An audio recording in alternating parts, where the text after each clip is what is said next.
Hello दोस्तों, good morning. कैसे हैं आप सब दोस्तों? माफी चाहता हूं, थोड़ा देर हो गई, क्लास आज लेट हो गई। क्लास में कुछ काम थे क्योंकि आप लोगों के कमेंट और कॉल्स बहुत आ रहे थे। एग्जाम बिल्कुल नज़दीक है और स्टूडेंट बार बार पूछ रहे थे सर अब क्या करें कैसे करें, तो उनको भी रिप्लाई करना जरूरी था और क्लास में भी आपको बताना जरूरी था। देखिए दोस्तों, आज की हमारी लास्ट क्लास है, वो इसलिए क्योंकि मैं इस क्लास में अब आपको बताऊंगा। बस 1-2 दिन ही रह गए हैं, यानी 26-27 से अपने एग्जाम स्टार्ट हो जाएंगे और 1 तारीख को भी एग्जाम है। तो इस क्लास में कुछ क्वेश्चन है, पर आपको इस क्लास आपके लिए बहुत ही ज्यादा यूजफुल होगी। बस आप क्लास के लास्ट तक बने। ये क्वेश्चन है बस इसमें कम है। मेरा मकसद यहां पर क्लास बनाने का ये था कि अब लास्ट बार आपको मोटिवेट कर जाऊं कि अब कितनी तैयारी करनी है, कैसे तैयारी करनी है, क्या आपके डाउट्स और भी क्लियर करा दूंगा। दोस्तों, सबसे पहली बात, जब भी पढ़ाई करने बैठो तो ये सोच लेना कि मैं जो पढ़ रहा हूं वो बस लास्ट या आखिरी बार पढ़ रहा हूं। बस याद रखना, मैं लास्ट बार पढ़ रहा हूं, अब मुझको दोबारा नहीं पढ़ना है, यानी कल हमारा पेपर है।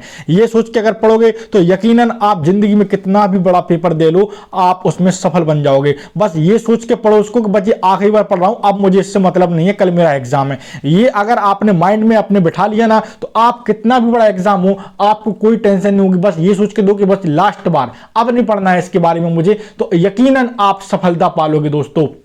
और आपको दूसरी चीज में बताना चाहूं कि अगर आपने ये ठान लिया कि हमको निकलना है, अपने माइंड में ये चीज बिठा ली, तो याद रखना दोस्तों, आपको कोई नहीं रोक सकता। जितना कठिन संघर्ष होगा, जीत उतनी ही शानदार होगी दोस्तों। याद रखना, जितना आप ठंड में संघर्ष कर रहे हैं, सुबह से उठ रहे हैं और पढ़ रहे हैं, रात में भी पढ़ रहे हैं, रात में लेट सो रहे हैं, याद रखना, मैं वही बात फिर से दोहरा रहा हूं, याद रखना जितना कठिन संघर्ष होगा, जीत उतनी ही शानदार होगी। क्योंकि आपको पता है कि अगर इस बार आपने अगर सीपीसीटी निकाल लिया तो आप एमपी डिस्ट्रिक्ट कोर्ट का फॉर्म सबमिट कर पाएंगे। और उसके लिए मैंने ऑलरेडी आपके लिए एक मैप तैयार करके रख दिया है। ऑनलाइन टेस्ट आपके कंडक्ट कराए जाएंगे मध्य प्रदेश स्तर पर, लेकिन अभी आपको जो फेस करना है वो है आपका एग्जाम, जो कि अभी 2 या 3 दिन में स्टार्ट हो जाएंगे, 26-27 को। तो आइए देर ना करते हुए देखते हैं अपने पहले क्वेश्चन। 1 लाइन फैक्ट है, इंपॉर्टेंट है। बस क्लास बनाने का मतलब यही था कि अब आपसे लास्ट बार बता दूं कि अब क्लास नहीं आएंगी, अब सीधी क्लास आएंगी तो 1 तारीख के बाद आएंगी। याद रखना दोस्तों,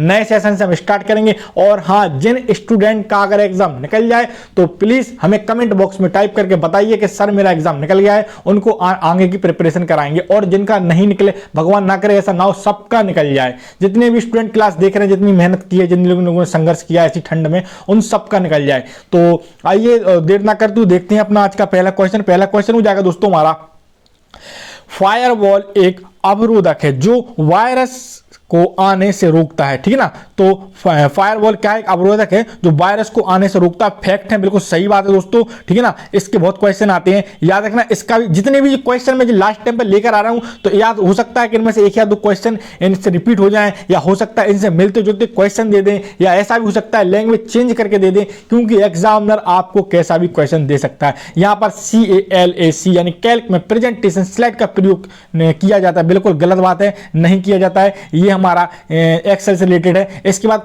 IIN में कितने डिजिट होते हैं? तो 8 डिजिट होते हैं। याद रखना, IIN में कितने डिजिट होते हैं? तो 8 डिजिट होते हैं। और वर्ड काउंट का विकल्प किस मेन्यू में होता है? तो याद रखना, वर्ड काउंट का विकल्प टूल्स मेन्यू के अंतर्गत आता है। किसके अंतर्गत आता है? टूल्स मेन्यू के अंतर्गत आता है और MS ऑफिस का है, याद रखना।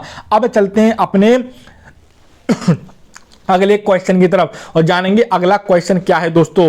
इसके बाद देखेंगे अगला क्वेश्चन क्या, किसी व्यक्ति को मेल भेजने के लिए क्या करना चाहिए? तो सबसे पहले स्टेप होता है, कई बार आपको मैंने ये क्वेश्चन बताया है कि अगर आपको मेल भेजना है किसी को, तो सबसे पहला जो हमारा ऑप्शन होगा, सबसे पहले जो स्टेप होगा वह हमारा कंपोज होगा। याद रखना, कंपोज को हम इस्तेमाल करेंगे। इसके बाद दूसरा देखेंगे, पॉप और ईमैप में कौन ज्यादा शक्तिशाली? तो ईमैप ज्यादा हमारा शक्तिशाली है, ठीक है ना, या आईमैप हमारा ज्यादा शक्तिशाली है। ठीक है ना, और आईमैप का फुल फॉर्म क्या होता है दोस्तों? Internet messaging access protocol. क्या होता है दोस्तों?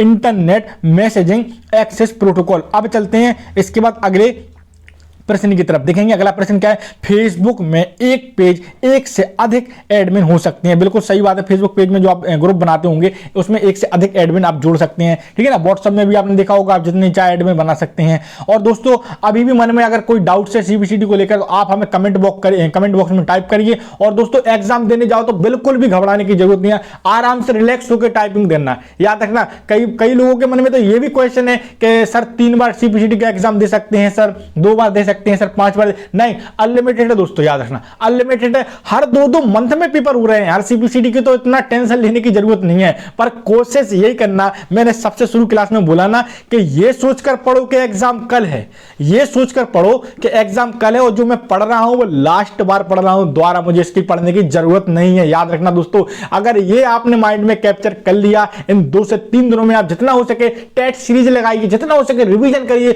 अगर फिर भी आपको कोई डाउट्स है तो मैं इस बार डिस्क्रिप्शन में एक नंबर दे दूंगा अलग से, आप डायरेक्ट उस पर कॉल कर से मुझसे डिस्कस कर सकते हैं। सर अब क्या पढ़ूं, कैसे करूं, मैं आपके लिए 24 घंटा बिल्कुल अवेलेबल हूं। आप मैसेज कर दिए व्हाट्सएप पे, व्हाट्सएप नंबर डाल दूंगा मैं, कॉल करना चाहते हैं तो कॉल भी कर सकते हैं। बस आपको बिल्कुल भी घबराने की जरूरत नहीं है। क्लास इसलिए बंद कर रहा हूं कि आप अब आराम से अपना पढ़ सके, जितना आपके पास मैटर लिखा हुआ है नोट से उनको रिवीजन कर लें, टेस्ट सीरीज लगाएं, ऑब्जेक्टिव क्वेश्चन लगाएं, बिल्कुल भी घबराने की जरूरत नहीं है। अगर बिल्कुल भी तैयारी नहीं है तो सीधा सीधा एक फंडा है कि प्रीवियस ईयर के क्वेश्चन उठा के देख लो, जितना हो सके 2 से 3 दिन में टेस्ट सीरीज लगा डालो।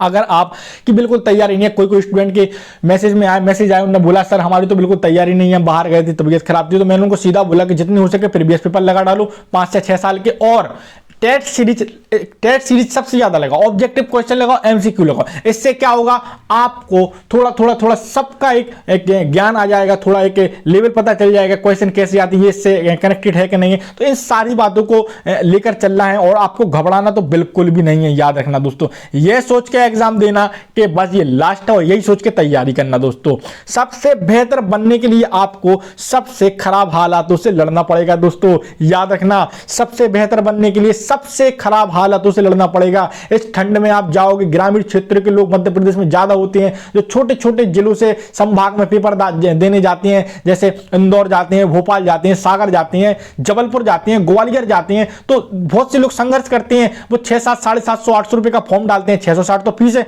ऑनलाइन से सबमिट कराते हैं तो उसकी फीस देते हैं, उसके बाद ट्रेन से सफर करके जाते हैं, गाड़ियों से जाते हैं। तो देखिए दोस्तों, इसलिए कह रहे हैं सबसे बेहतर बनने के लिए सबसे खराब हालातों से लड़ना पड़ता है, जब जाकर आप मजबूत होते हैं, जब जाकर आप एक मंजिल पे पहुंचते हैं। दोस्तों घबराने की बिल्कुल भी जरूरत नहीं है, आराम से बिंदास तरीके से टेस्ट देना है। और याद रखना, हिंदी की टाइपिंग तो जरूरी निकाल लेना, ऐसा नहीं करना कि आप मत निकालो, क्योंकि हिंदी की टाइपिंग निकाल लोगे ना तो उससे आपका एमपी डिस्ट्रिक्ट का फॉर्म सबमिट हो जाएगा। दोस्तों तो मैंने आपको इतना समझा दिया है, और अगर और भी कोई मन में आपके डाउट्स हैं, क्वेश्चन है, आप हमको पूछिए, हम आपके हर क्वेश्चन का जवाब देंगे। दोस्तों अब यहां पर देखिए, देखते हैं पीएचपी क्या है, फिर से बता देते हैं पीएचपी क्या है, एक बार क्लास में बता चुका था। पीएचपी का फुल फॉर्म सबसे पहले क्या होता है, हाइपर टेक्स्ट प्रोसेसर होता है। क्या होता है, हाइपर टेक्स्ट प्रोसेसर होता है। यह एक सर्वर साइड स्क्रिप्टिंग लैंग्वेज है। सबसे पहले पीएचपी क्या है, याद रखना, एक लैंग्वेज है ये, और ठीक है ना, सर्वर साइड स्क्रिप्टिंग लैंग्वेज है, जिसका उपयोग वेब डेवलपमेंट में किया जाता है। याद रखना,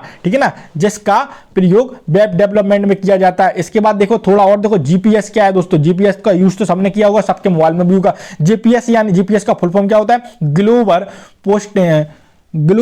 पोजिशनिंग सिस्टम, एक ऐसी टेक्नोलॉजी है जिसका इस्तेमाल हम कहीं से भी किसी भी चीज की लोकेशन पता करने के लिए कर सकते हैं। ठीक है दोस्तों, और लास्ट ये देखेंगे कि क्यूआर कोड क्या है। तो क्यूआर कोड का फुल फॉर्म क्या होता है, क्यूआर कोड का फुल फॉर्म होता है क्विक रिस्पॉन्स कोड होता है, और क्यूआर कोड एक मशीन पार्ट नहीं, ऑप्टिकल बारकोड होता है, जिसमें विशेष आइटम से संबंधित जानकारियां जुड़ी होती हैं। दोस्तों और याद रखना, सुबह पढ़ो या रात को, हमेशा रखो दिल में इस बात को, सफल बनना है तो एक दिन अपने आप को। दोस्तों इसी से दोस्तों क्लास को हम समाप्त करते हैं। अपनी क्लास आज लास्ट थी, अब क्लास नए सेशन से शुरू होगी, थ्योरिकल क्लास से स्टार्ट होंगी, बिल्कुल जीरो लेवल से एक बार पढ़ाया जाएगा। और मैं उम्मीद करता हूं जितने भी स्टूडेंट क्लास देख रहे हैं वो सारे सफल हो जाएं, भगवान सबको सफल कर दे। और अगर कोई मन में डाउट है तो हमसे पूछना। मिलते हैं अब हम जल्द अगली क्लास के साथ। दोस्तों इसके साथ नमस्कार।